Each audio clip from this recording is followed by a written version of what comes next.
Hey, good peoples. You see, I did a thing. Yup. I wanted to match this and the news ring. So now I got the lip piercing. And I love it. If you don't, it's okay. My son hates it. He'll get over it. Anywho, Tracy Lene, still in the Fifth Agreement, chapter 13. Let's go over the four agreements and add this one. The first one, be impeccable with your word. The second one, don't take anything anyone does personal. I don't take it personal. He doesn't like this. 3, don't make any assumptions. And 4, do your best at everything. And the 5th one is be skeptical but learn to listen. The 3 languages, what kind of messenger are you? The 5th Agreement is the most advanced teaching of the Toltec because it prepares us to return to what we really are, messengers of truth. We deliver a message every time we speak. And if we don't deliver the truth, it is because we aren't aware of what we really are. Well, the 4 agreements help us to recover awareness of what we are. They help us to become aware of the power of our word. But the real goal is the 5th agreement because it takes us beyond symbology and makes us responsible for the creation of every word. The 5th agreement helps us to recover the power of belief that we invested in symbols. And when we go beyond symbols, the power that we find is incredible because it is the power of the artistic creator, the power of life, the real us. The 5th agreement is for what I call messenger training or angel training because it's for messengers who are aware that they have a message to deliver. Angel is a Greek word meaning messenger. Angels really exist, but not the angels of religion with wings. We are all messengers. We are all angels, but we don't have wings, and we don't believe in angels with wings. The religious story about angels with wings is just a symbol. And as a symbol, the wings means that angels can fly. I'm not going to tell you that you don't believe angels have wings, because if you do, that's great. That's for you to believe. It's not for me to tell you angels don't have wings. I'm not going to tell you that. He said it in the book, but I'm not going to say that. I went for a walk a little bit early, and my goodness, I'm still a little hot, but it's also menopause. Okay. Angels fly and they deliver information, a message, and the real message is life or truth. But there are so many messengers in this world who don't deliver life, who don't deliver truth. The world is populated by billions of messengers with or without awareness. It's obvious that the majority are without awareness. They are programmed to deliver and receive a message, but they don't know they are messengers. Like when people say, protect such and such at all cost. What do y'all mean by that? At all cost. Somebody wrote something and in life they said, we need to protect her at all cost. At all cost meaning what? So I should say, I got to protect her. So if that means I got to get hit by a truck, we got to protect her. That just sounds foolish, but we say it all the time, at all cost. And it grates on my nerves. I know it shouldn't because I need to not make any assumptions or take it personal. Okay. They are programmed to deliver and receive a message, but they don't know they are messengers. The majority of the humans on earth have no idea that the symbols are their own creation. They have no idea where the power of the symbol comes from, which means that the symbols have complete control over them. What kind of messengers are they? The answer is obvious. You see the consequences in the world. Just look around you and you will find out what kind of messengers they are. When you find that out, the 5th agreement makes even more sense. Be skeptical, but learn to listen. What will make a difference in these messengers? The answer is awareness. That is what messenger training does for us. It helps us to become aware of the kind of message that we are delivering in this world. From the Toltec point of view, there are only 3 ways to deliver a message, or we can say that there are only 3 languages in the world. We can say that there are only 3 languages in the world of humans: the language of gossip, the language of the warrior, and the language of truth. The language of gossip is the one that all humans speak. Everyone knows how to gossip. Actually says everybody knows how to gossip. When we speak this language, our message is distorted. We gossip about everything around us, but mainly we gossip about ourselves. If we go to another country where people speak a different language, we find that it doesn't matter what symbology they use. They speak like us in the language of gossip, in what I call the big matote. In the ordinary dream without awareness, the big mitote takes over the human mind and creates all the misunderstandings, all the distortions in the way that we interpret the meaning of words. I teach at a middle school, and today one of the teachers was out. We were doing summer school. One of the teachers was out, so I absorbed her class, and she's teaching English as a second language. 7 of the 9 children didn't speak any English. But what I noticed is I could tell when they were being sneaky with what they were saying. I could tell when they were about to get angry with one another. I could tell when they were picking on one another. And it's because energy. I could feel it. And I said, stop it. Don't talk to her like that. And he's like looking. And then I get on my phone and I Google translate it and I say it to him again. I said, because I could tell that's what you were saying. And one of the girls who does speak English said, how do you know what he's saying? I said, I don't know exactly what he's saying, but I feel the energy of what he's saying to her, and he has no right to talk to her like that. And she told me, she said, wow, because he was telling her she was ugly and he was saying things about her, but I could tell. Then they started cursing. And I said, stop that. I know you're cursing, because some of the words I could remember because, they tell me. And then one of the boys called another boy homosexual because he called him a maricon. And I know what that is.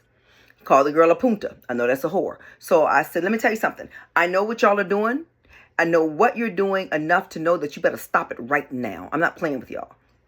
They were surprised. But I said all of that to say that even though we may not speak the same language, the energy that people are giving out can give you a clue as to what they're saying. The way they're looking, the way she looked over. I knew they were being sneaky with what they were saying when they divert their eyes up to me and then put their head down and keep saying it. They were saying something they didn't want me to know. The language of gossip is the language of the victim. It is the language of injustice and punishment. It is the language of hell because all the gossip is made purely by lies. But humans will always gossip because we are programmed to gossip until something shifts inside of us that is also in the program. This is when we rebel against the gossiping and the war begins in our head, the war between truth and lies. The second language is that of the warrior. When we speak this language, sometimes we speak the truth and sometimes we speak lies, depending on our awareness. Sometimes we believe the lies, which take us directly to hell. And sometimes we believe the truth, which takes us directly to heaven. But we still believe, which means the symbols still have the power of our belief. As warriors, we jump from one dream to the other dream. Sometimes we are in heaven, sometimes we are in hell. As you can imagine, the language of the warrior is 1,000 times better than the language of gossip. But again, humans are programmed to shift the language we speak and to speak one more language. The third language is the language of truth. And when we speak this language, we hardly speak. See, the difference is not, I keep it real. No, you keep it rude and you keep it gossipy and you keep it mean. So that's not what he's talking about, because he said when you speak truth, you barely talk. At this point, we know without a doubt that the symbols we use are our creation.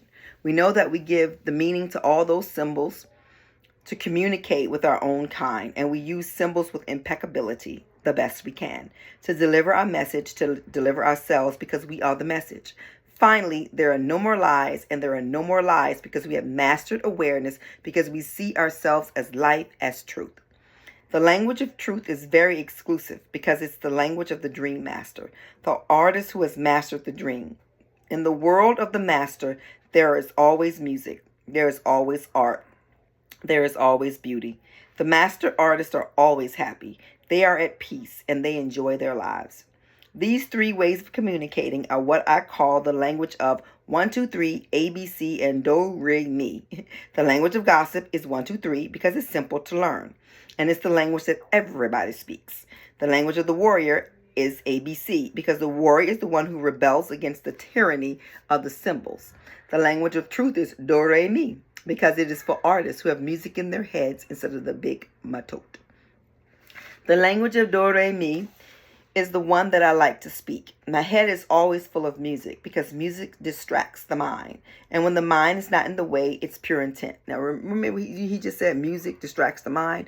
Why do you think the music is so low down and filthy? So it can distract your mind from truth. If I can keep you talking about how this girl can give you a better blowjob than this girl, what Biggie said, if the head right, Biggie there night. He not talking about if she's intelligent, y'all. You know that. Anyway, so the music is purposely on a low level so that you can, act like Cardi B and Megan Thee Stallion and just talk about how your vagina is completely lubricated at all times. Sex is natural. It is. But the way we are portraying it in the world makes it filthy and low down and takes away the beauty that sex is and what's it intended for. I'm not going to tell you it's intended for just you and one other person. That's not for me to tell you. But I don't think it's intended for you to lie and do things behind people's backs. I think it's intended for you to be truthful. Of course, I can make a story if I want to, and it can be a beautiful story. I can focus my attention on the symbols and use the symbols that you understand to communicate with you. I can also use the symbols to hear what you say. Usually, it is about your own story. You tell me many things that you believe are true. I know they are not true. But when you tell me, I listen, and then I know exactly where you're coming from. I see what perhaps you don't see. I see the real you, not what you pretend to be. What you pretend to be is so complicated that I don't even bother to try to understand it. I know that it is not the real you. The real you is presence, and it is as beautiful and wonderful as anything on this earth. When you see a rose, open and beautiful, its very presence makes you feel wonderful.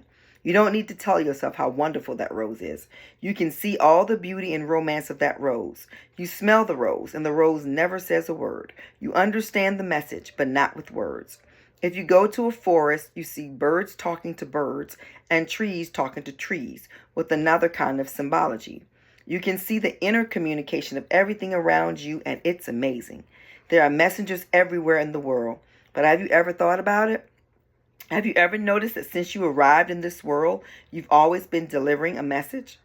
Even before you were born, when your mother became aware that she was pregnant, your message was there. Your parents could hardly wait for your arrival, for the moment of your birth. They knew that a miracle was happening, and as soon as you were born, you delivered the message right away with no words. They felt your presence. It was the birth of an angel. The message was you. That's so beautiful. We're going to say the rest because there's not that much left. And I'm going to finish this book tomorrow by the grace and permission of God. So we only have from 213 to 223. That's 10 pages. And then on Monday, we're moving on. I'm not saying that this book wasn't good, but this book was long. And it was long. I started getting bored. But it's got good message. And I believe that it'll help us all move forward with understanding how these agreements can really help us in our lives. So I'm grateful for your time, grateful for your energy, grateful for your support. Like, share, subscribe. Good Lord willing, the creek don't rise. I'll see you tomorrow for the ending, finally, of the Fifth Agreement. Have a great night.